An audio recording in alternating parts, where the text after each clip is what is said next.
Do you ever feel stiffness in your lower back when you first wake up in the morning? Are you a side sleeper? Do you sleep on your back? Or maybe on the front? At the end of this video, we're going to talk about how your sleeping pattern, or rather what you do throughout the day, how it impacts the way you sleep at night. First, I'd like to take you through a really easy follow along routine that I do when I wake up with a stiff lower back. Aloha, this is Dan Kayser. I'm a biomechanics specialist, an international trainer, speaker, and on this channel, I help people like you get out of pain, enhance your overall health and productivity. So if you're new, consider subscribing. All right, first of all, let's loosen up the spine just a little bit by pulling the knees up to the chest and just giving your legs a little hug. And now we're just gonna roll side to side, nice and easy, loosening things up at first. I do this about 10 reps. Then straighten your right leg and lower it straight to the ground. The left leg is going to go out to the side slightly. You'll notice here the heel does not touch the ground. The calf is crushing down. Now let's switch legs. You're only holding everything for approximately 5 seconds. We're just loosening things up, right? So once again, notice the heel never touches the ground. The calf is crushing the floor. I'm pushing my heel out away from the hips, down away from my body. And I'm just going to alternate and do the same thing again. It looks like I'm just relaxing, right? But if you do this right, it's a lot more intense than it looks. And we'll just do that 2 times per leg. Once again, pulling the right leg out, stretching forward through the left heel, reaching away from the body. Next, let's activate the glutes and the lower back. Here is just a simple bridge. I want you guys to lift your butt up from the ground 1 vertebra at a time, and then return back to the floor in a reverse sequence. So, meaning you go from the lowest vertebra down to the highest, but then when you return back, you go from the highest to the lowest. Make sure the back is flat on the ground. If this is too easy, straighten one leg. The same concept, but now you're asking the right glute to stabilize both hips. Notice how I'm not twisting the hips at all. They're completely parallel to the ground. And obviously you would do the same thing on the opposite side. So either 5 on both or 5 with each individual leg. So now we're gonna do a side twist. But notice here that once again, you do not want to twist your hips one way or the other. You want to slide them parallel to the ground and then drop them all the way to the left. Now the knees come up. We're going to roll in the opposite direction. Put your right hand on top of the knees, drop the left shoulder and lower the arm down along with your head. Now here again, it looks like I'm just relaxing, but really I'm pushing really hard with my knees into the hand. That creates an immovable object for the leg to push up against. I'm crushing the right shoulder down. Right now here, I want to straighten the legs for a more intense stretch. And at this point, it looks like I'm relaxing, but really I'm pushing the hips down away from the body, stretching, reaching my hips down as far as I can as I'm pushing the right shoulder in. Now, when you're coming out of this stretch, make sure you go out the same way you came in. Engage your core. Here, do the opposite side, lifting the hips up, slide parallel to the ground, bring the knees up, and now we're moving in the opposite direction to preserve the natural curvature of the spine. Drop the shoulder, and as if your hand is connected to your head, you're gonna lower both towards the floor. Once again, pushing your knees into your hand, pushing the left shoulder down, and turning your head slightly so that the right ear is on the floor. Now, if it's too easy, turn your neck here, grab the calves after stretching your legs. And now same thing, really push your left arm into the ground, push your hips away from your body and hold that stretch. Looks like it's relaxing, but really you're working, you're constantly active in these stretches. Next, let's activate the core a little bit more. This is called a pearl necklace reaches, right? So you're coming up 1 vertebra at a time, and similarly you're coming back down 1 vertebra at a time, right? So here is the opposite from the glutes in that you're lifting from the shoulders and then you're coming up the spine or down the spine slowly until you reach your heels or your toes. And here you want to take the opportunity to stretch your hamstrings. On the way back, go really slowly, really fight against gravity. Don't let gravity drop your body to the ground. Really resist against it. Now, reach forward with your fingertips until you reach your feet. Stretch those hamstrings out. You have to engage your transverse abdominis. And on the way back, you're supporting your spine by engaging the TVA as well.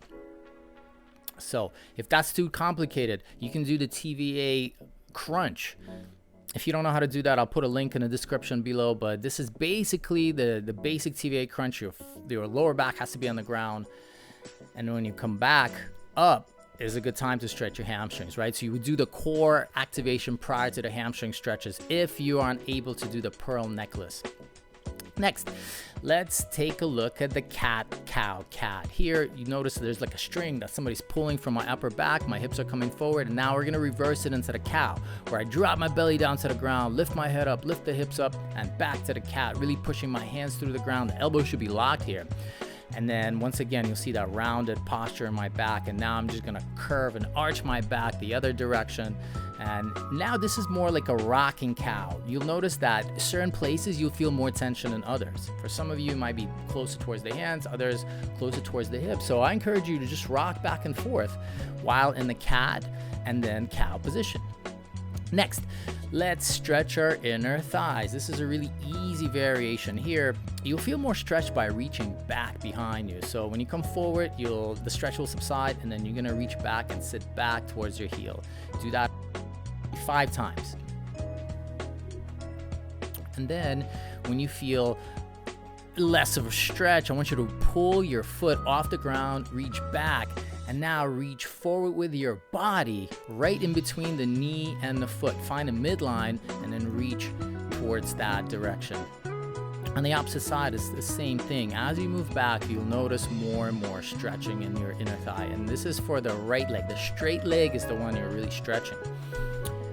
And so if this is too easy, or once it becomes easy, lift your foot off the ground, right? And now try to reach, find a midline between the knee and the foot and reach in that direction. Hang out for a few seconds.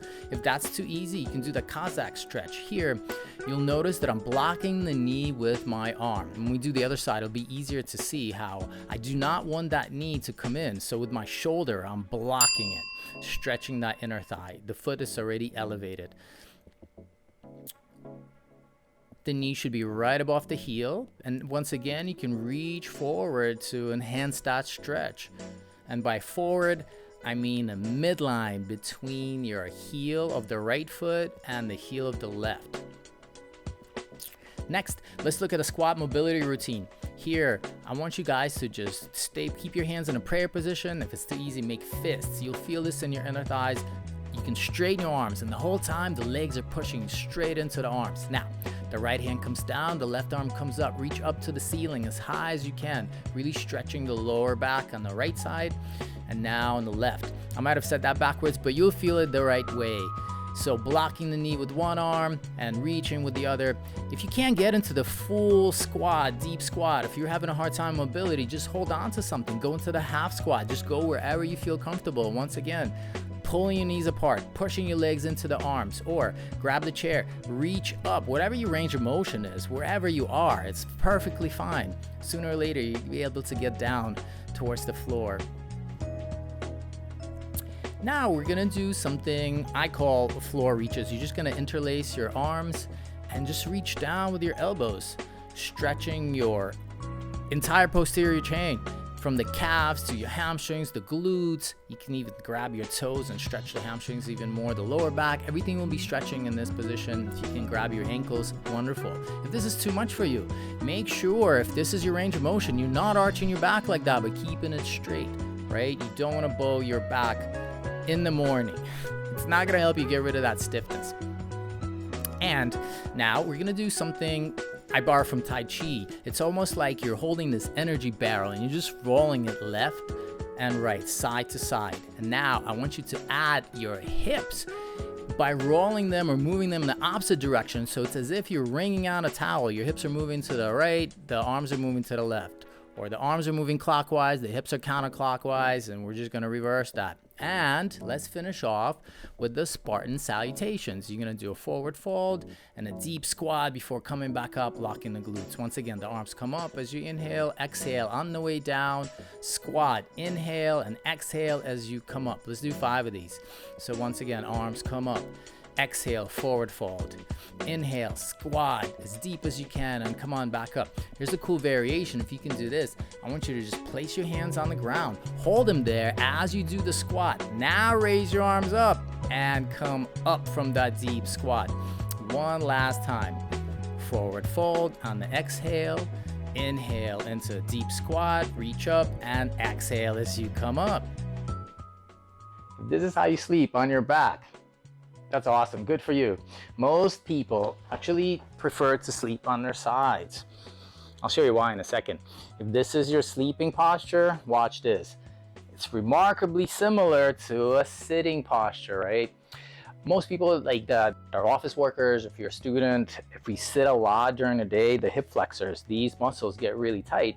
And so it's not as comfortable for us to straighten the legs, stretching those out. And so your body tends to go to this fetal position where the hip flexors are tighter, making it more comfortable. In the next video, I want to share with you exactly how to stretch these tight hip flexors due to prolonged sitting. Also, there's another video that I'm going to put the link down in the description below as far as how to take care of your body before you go to sleep. So same thing, to get rid of that tension in your hip flexors. Until next time, this is Dan Kayser reminding you to live Pono and train with Aloha.